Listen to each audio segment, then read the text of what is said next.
नमस्कार दोस्तों, आप सभी का स्वागत है आज के इस यूट्यूब वीडियो में। तो हम बात करने वाले हैं आज NISM सीरीज 6 के चैप्टर 1 के बारे में। तो चैप्टर 1 है introduction to the capital markets. Capital markets किस तरीके से काम करती हैं, उनके क्या क्या कंपोनेंट होते हैं, उसका बेसिक इंट्रो इस पर्टिकुलर चैप्टर में आपको मिल जाएगा। ठीक है, तो चलिए शुरू करते हैं। फाइनेंशियल मार्केट में दो चीज़ें होती हैं। फाइनेंशियल मार्केट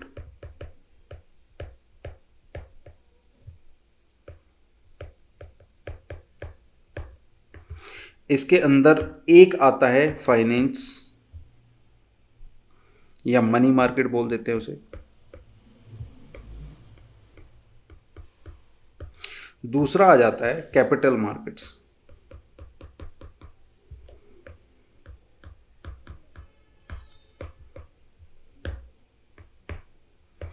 ठीक है, मनी मार्केट के अंदर ऑर्गेनाइज्ड प्लेयर,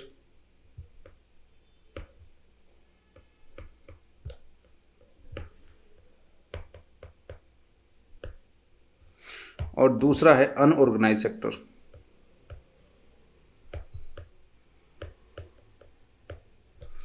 ऑर्गेनाइज्ड और अनऑर्गेनाइज्ड।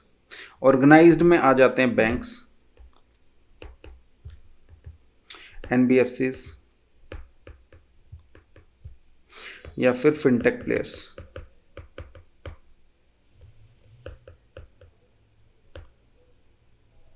और अनऑर्गेनाइज सेक्टर में लाला जी।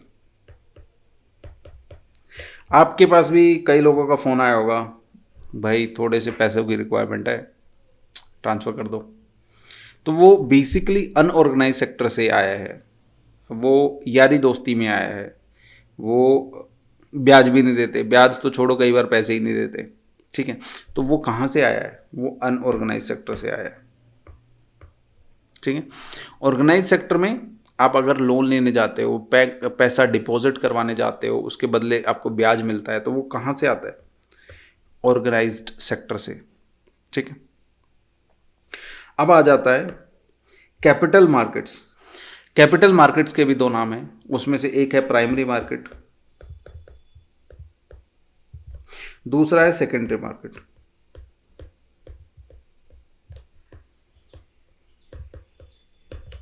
मान लीजिए अगर कोई IPO लेके आता है या पहली बार कुछ ऑफर हुआ है पब्लिक को। पहली बार क्या क्या चीज हो सकती है ऑफर? डेट इंस्ट्रूमेंट हो सकते हैं, बॉन्ड्स हो सकती हैं, GSEC सिक्योरिटीज हो सकती हैं। पहली बार जो ऑफर हुआ है, मान लीजिए गवर्नमेंट ने निकाला है कि भाई आप 1 लाख रुपए वाला ये पेपर ले लीजिए और हम आपको 8% सालाना देते रहेंगे 20 साल तक, उसके बाद आपके पैसे हम वापस कर देंगे। ठीक है, तो GSEC सिक्योरिटीज वो 8% आपको देती रहेगी। करेक्ट। फिर सेकेंडरी मार्केट में आता है, जो हम ट्रेडिंग करते हैं, इन्वेस्टिंग करते हैं, वो कहाँ करते हैं? सेकेंडरी मार्केट में करते हैं। तो सेकेंडरी मार्केट में भी वही चीज़ आ जाती है, डेट्स, इक्विटी,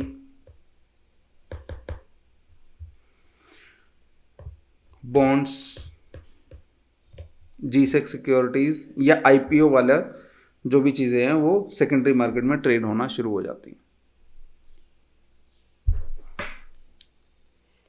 ठीक है, तो प्राइमरी सेकेंडरी मार्केट में मेन डिफरेंस क्या है? IPO आएगा, NFO आएगा, प्राइमरी मार्केट में आएगा। उसमें पहली बार लोगों ने पैसा लगाया तो प्राइमरी मार्केट हो गया। सेकेंडरी मार्केट में क्या है कि दूसरी बार में पैसा लगा, मीन्स एक बार कंपनी ने बेच दिया माल, उसके बाद लोग आपस में ट्रेड करेंगे, सेकेंडरी मार्केट में ट्रेड करेंगे।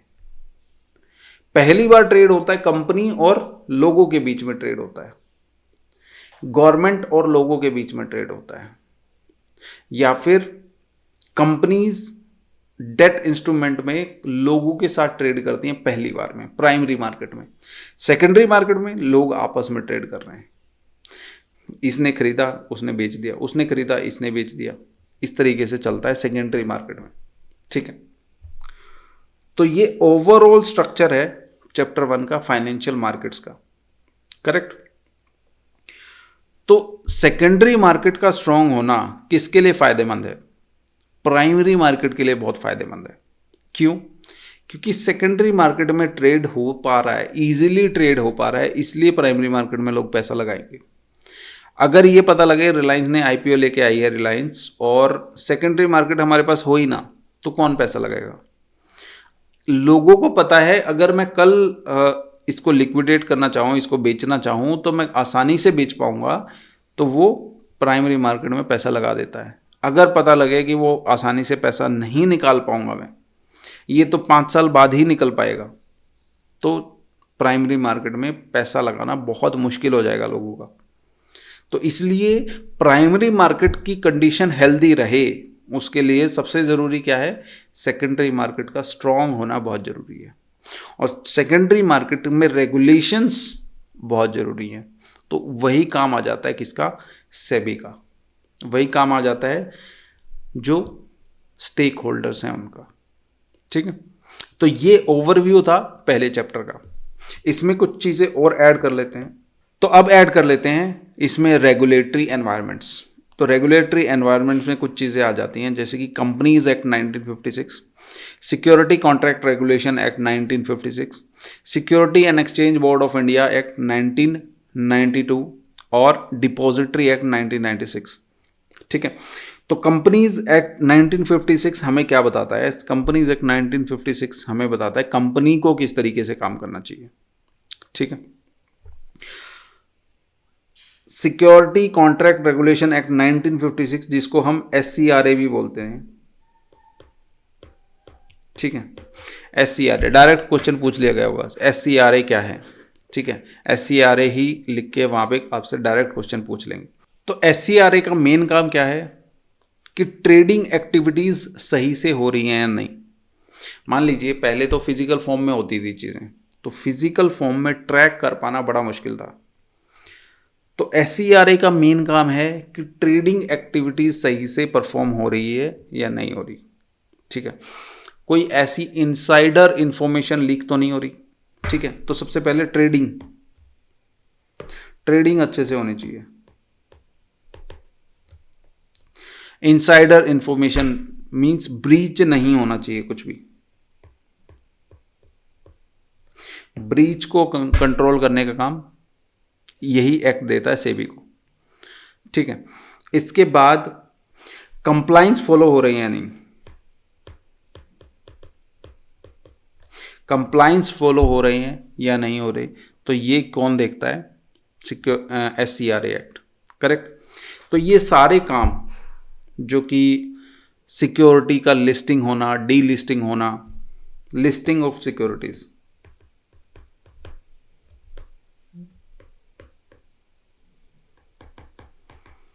ये सब कौन देखता है? SCRA। ये सब पावर SCRA एक्ट से आई है सेबी के पास, करेक्ट। अब आ जाता है security and exchange board of 1992, security and exchange board of India act 1992। SEBI के हाथ में एक्चुअल पावर कब से आई? सेबी के हाथ में एक्चुअल पावर आई 1992 के बाद से। उससे पहले सेबी के हाथ में एक्चुअल पावर नहीं थी, ठीक है। तो अगर कोई भी कंप्लायंस इश्यू आता था तो सेबी डायरेक्ट उसको पनिश नहीं कर सकता था। सेबी के पास पनिश करने की पावर ये एक्ट देता है 1992, ठीक है। कोई भी कंप्लायंस इशू होगा तो डायरेक्ट उसको डील कौन करेगा? सेबी करेगा। किसी के घर छापेमारी करनी होगी, किसी के पास छापेमारी करनी होगी, कोई इनसाइडर इन्फॉर्मर को पकड़ना होगा, कोई भी मिस हैपनिंग हो रही है या मिसकंडक्ट चल रहा है कहीं भी, उसको कौन देखेगा? उसको देखेगा सेबी, लेकिन ये पावर एक्ट देता है उसको, ठीक है। तो protecting the interest of the investor, ये कौन सा एक्ट पावर देता है? ये देता है security and exchange board, protecting.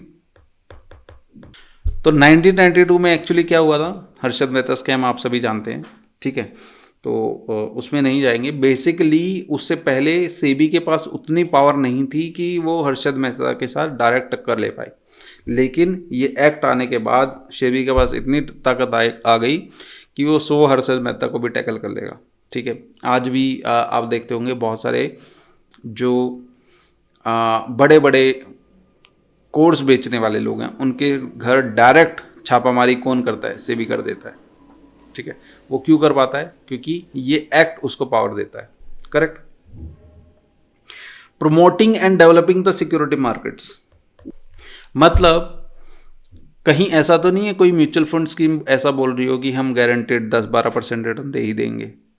Guaranteed word type का कोई भी यूज नहीं होना चाहिए। Mutual funds are subjected to the market risk, मतलब म्यूचुअल फंड में रिस्क इन्वॉल्व है, ये बताना है, ठीक है। तो सिक्योरिटी मार्केट्स के बारे में प्रॉपर इंफॉर्मेशन जाए, सामने वाले को पूरा पता लगे, ये सब काम एनालाइज कौन करता है, सेबी करता है, और ये एक्ट उसको पावर देता है, समझ गए, ठीक है। इसके अलावा रेगुलेटिंग द सिक्योरिटी मार्केट, मतलब सिक्योरिटी मार्केट मतलब एनएससी बीएससी एक्सचेंज के अंदर कितने बजे ट्रेडिंग शुरू होगी, कितने बजे खत्म होगी, कौन सा कॉन्ट्रैक्ट कितने साइज का होगा, लॉट साइज कितना होगा, ये सब देखा रेखी कौन करेगा, ये सब देखा रेखी सेबी करेगा, किस एक्ट के बिहाफ पे, इस पर्टिकुलर एक्ट के बिहाफ पे, समझ गए। तो ये एक्ट पावर देता है इन सभी चीज़ों की। आई थिंक ये सब क्लियर होगा। अब आ जाता है डिपॉजिटरी एक्ट 1996। डिपॉजिटरी एक्ट क्या बताता है? डिपॉजिटरी एक्ट बताता है कि डिपॉजिटरी एस्टेब्लिश की जाएगी इंडिया के अंदर। डिपॉजिटरी एस्टेब्लिशमेंट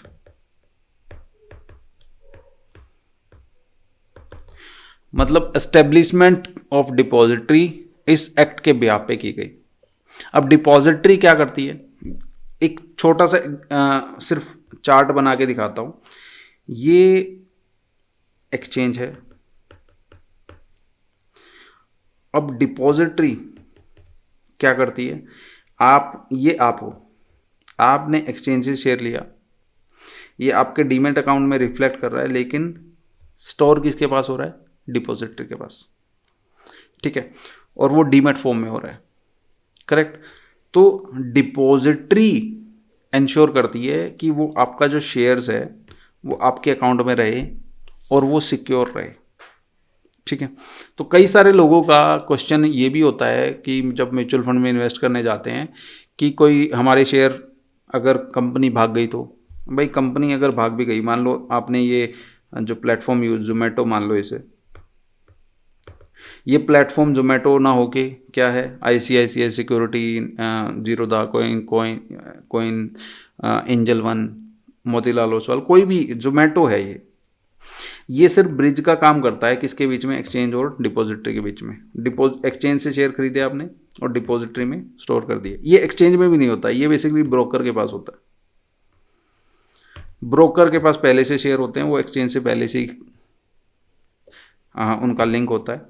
तो इस तरीके से काम चलता है आसान भाषा में, ठीक है।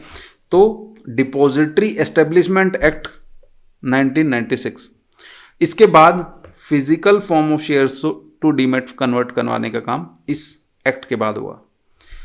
फिजिकल टू डीमैट, और इससे फायदा क्या हुआ? फंजिबिलिटी, मतलब इजी ट्रांजैक्शन ऑफ शेयर किसके बाद हो पाया? इस एक्ट आने के बाद। ये एक्ट आया इस वजह से इजीली एक जगह से शेयर दूसरी जगह ट्रांसफर हो पाया। बहुत, अब तो ऐसे शेयर ट्रांसफर होता है, आपने देखा ना, 1 सेकंड में हजारों लाखों रुपए ऊपर नीचे होते हैं, करोड़ों रुपए, अरबों रुपए, 1 सेकंड में। 1 सेकंड में निफ्टी 25,000 पे, 1 सेकंड बाद वो 25,010 पे। उस 10 पॉइंट की मूवमेंट कितने करोड़ों अरबों रुपए की है, ठीक है। तो वो 1 सेकंड में क्यों हो पा रहा है? डिपॉजिटरी एक्ट की वजह से, अदरवाइज होता तब भी, लेकिन तब ये सब डेरिवेटिव्स जो इतनी सारी चीजें चल पड़ी हैं वो ना होती। ठीक। ओनरशिप रिकॉर्ड,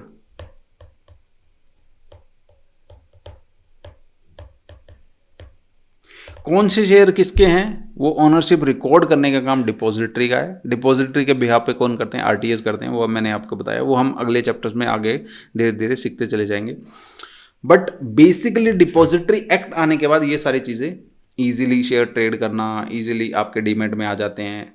पहले तो फिजिकल लेटर बनता था कि उसके ऊपर ट्रांजैक्शन नंबर लिखा होता था, फोलियो नंबर लिखा होता था, बहुत सारी चीज़ें लिखी होती थी।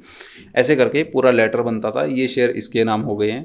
फिर वो उसको बेचने जाना पड़ता था, तो वो लेटर लेके वो जाते थे, और वो लेटर फिर वहाँ से कंपनी को इन्फॉर्म किया जाता था, ये लेटर, ये शेयर जो हैं ये बेचे जा रहे हैं, और वो उतने ही पैसे उनको रिडीम करके दे देते थे। फिर नया लेटर इशू होता था नए बंदे के नाम पे। मान लीजिए ये लेटर 100 शेयर्स का है, किसी को खरीदने हैं 120 शेयर, तो 120 शेयर का ये लेटर तो चलेगा नहीं, इस लेटर को कैंसिल करेंगे, नया लेटर इशू होगा, नए लेटर पे नए ट्रांजैक्शन नंबर, फोलियो नंबर पढ़ेंगे, और नया जो है इशू किया जाएगा। ठीक है, इतना कॉम्प्लिकेटेड काम था। आज ठक ठक ठक with a click of a button you can buy shares, with a click of a button you can sell share। Obviously उसमें ट्रांजैक्शन नंबर तो होता है, लेकिन फोलियो नंबर पहले की तरह नहीं होता है, पहले की तरह वो सारी डिटेल्स नहीं पड़ती हैं। तो आपके, अगर आपके अकाउंट में पेटीएम में पैसा है, जीपे पे पैसा है, तो उसमें लिखा होता है क्या ये 100 रुपये के नोट का ये नंबर है? नहीं, अब 100 रुपये लिखा होता है, 100 रुपये सीधा भेज देते हो। ठीक है, तो ऐसे ही फोलियो नंबर जब फिजिकल फॉर्म में होता है तो दिया जाता है, जब डीमेट फॉर्म में होता है फोलियो नंबर की जरूरत नहीं। ऐसे ही जब आप रुपए रखते हो तो रुपए के ऊपर नोट का नंबर लिखा होता है, और जब आप फिजिकल फॉर्म में रखते हो तो नंबर की जरूरत नहीं, वो डायरेक्ट ट्रांसफर हो जाता है। ठीक है, तो ये चीज़ें किसकी वजह से आई? ये सब डिपॉजिटरी एक्ट की वजह से आया, 1996 की वजह से। मैं ये इतना लंबा डिस्कशन इसलिए कर रहा हूँ ताकि आपके सारी चीज़ें समझ में आ जाएं, आप 100 में से 100 लेके आओ, करेक्ट। तो अब लास्ट बच जाता है कंपनीज एक्ट 1956। मान लीजिए रिलायंस कंपनी है, उसको 200 शेयर्स या 100 शेयर्स किसी को फिजिकल फॉर्म में बना के देने हैं, तो क्या करेंगे? आरटीए उनको इंटीमेशन भेजेगा कि भाई 100 शेयर्स हम इनको ट्रांसफ़र कर रहे हैं, वो 100 शेयर का लेटर जारी करेंगे, और वो लेटर उनके घर पहुंच जाएगा। ठीक है, तो ये चीज़ कौन सा एक्ट इंश्योर करता है? Companies act. साथ ही में कोई भी मर्जर होना है, डीमर्जर होना है, एक्विजिशन होनी है, या कोई भी और एक्टिविटी होनी है, तो वो सब इन्फॉर्म की जाएगी, वो सब की सब इंफॉर्मेशन सेबी एनएससी की वेबसाइट पे डाली जाएगी। किसके द्वारा? कंपनीज के द्वारा नोटिफाई किया जाएगा। तो ये एक्ट इंश्योर करता है कि भाई जो भी चीज़ें हैं वो बता के की जाएंगी, कुछ भी होना है वो सब बता के किया जाएगा। हर क्वार्टरली रिपोर्ट्स कुछ भी आना है तो वो लीक नहीं होना चाहिए, कोई भी लीक नहीं होना चाहिए उसके अंदर। रिपोर्ट्स डायरेक्टली, हालांकि इंडिया में तो क्वार्टरली रिपोर्ट्स जो आती है, रिजल्ट्स आते हैं, क्वार्टरली रिजल्ट्स आते हैं, वो आप देख पा रहे होंगे कई बार, मैंने भी खुद ऑब्जर्व किया है कि शेयर की रिपोर्ट कल आएगी या क्वार्टरली रिजल्ट कल आएंगे, शेयर आज 10% भाग गया।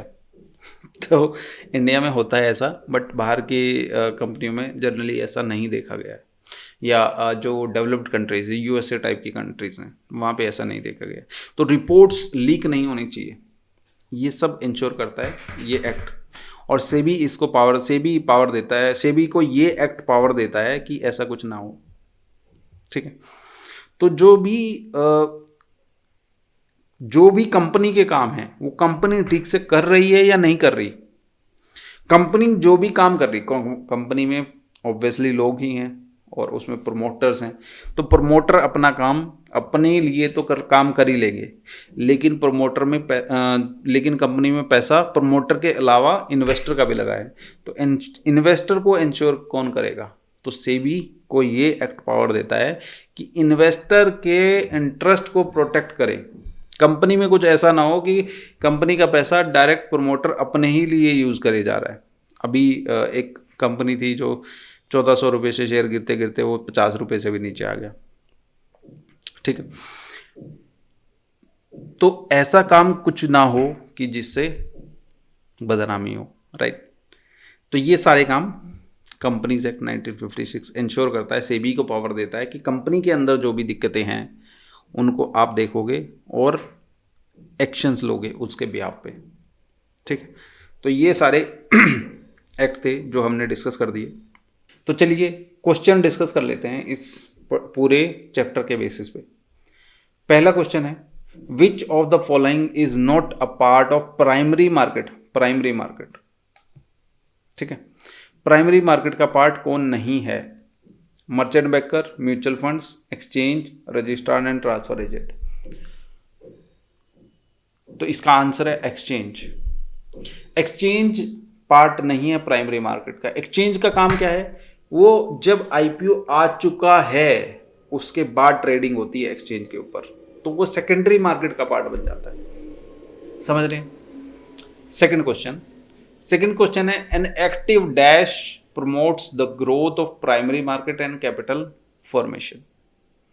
N active dash promote the growth of primary. मैंने बताया ना, जितना स्ट्रॉन्ग सेकेंडरी मार्केट होगा उतना लोग प्राइमरी में पैसा लगाएंगे, क्योंकि अगर रिलायंस ने या किसी भी कंपनी ने आईपीओ जारी किया और सेकेंडरी मार्केट है ही नहीं, तो प्राइमरी में पैसा कौन लगाएगा? नहीं लगाएंगे, ठीक है। तो सेकेंडरी मार्केट का स्ट्रॉन्ग होना प्राइमरी मार्केट के इनफ्लोज के लिए बहुत जरूरी है। तो primary market, an active dash promotes secondary market, active secondary market promote करता है प्राइमरी मार्केट, ठीक है। Third question, dash aims at streamlining settlement process by transfer of ownership of securities electronically by book entry without making securities move from person to person. इसका बहुत ही easy सा answer है। एक आदमी से दूसरे आदमी को shares without book entry book entry किए बिना डायरेक्टली ट्रांसफर की एक्ट की वजह से हो पाते हैं शेयर। मैंने बताया सारा डिपॉजिटरी एक्ट 1996 की वजह से। उसके बाद फोलियो नंबर ये सब वो सब हट गया, ठीक है। तो fourth question, dash has the power to register and regulate all market intermediaries in security markets. किसके पास पावर है to register and regulate all security market? Simple है, सेबी, ठीक है। तो ये था आपका फर्स्ट चैप्टर। आई होप आपको समझ आया होगा, और अगर समझ आया तो एक लाइक ज़रूर कीजिएगा। Thank you guys.